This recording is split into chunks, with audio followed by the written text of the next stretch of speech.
জাহান্নাম এমন একটি জায়গা যেখানে মানুষকে মারবেও না, যেখানে মানুষকে বাঁচাবেও না, এর নাম জাহান্নাম।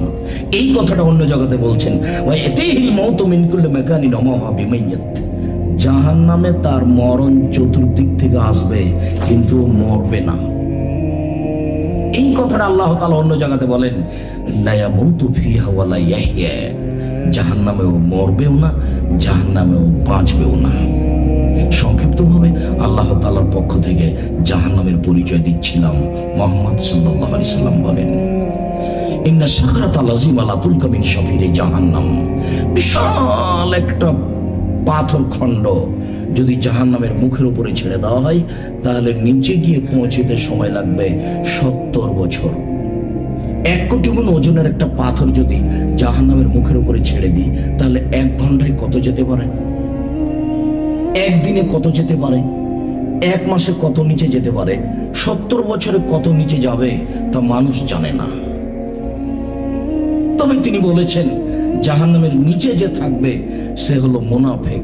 একথা তিনি বলেননি তারা হবে হিন্দু, একথা বলেননি। তবে হিন্দুরা জাহান্নামে যাবে। তিনি বলেননি তারা ইহুদি, তারা খ্রিস্টান। ইহুদি খ্রিস্টান জাহান্নামে যাবে, ওদের বাঁচার কোনো পথ নেই। কেন? তাদের জান্নাতে ঢোকার কোনো পরিবেশ সুযোগ নেই।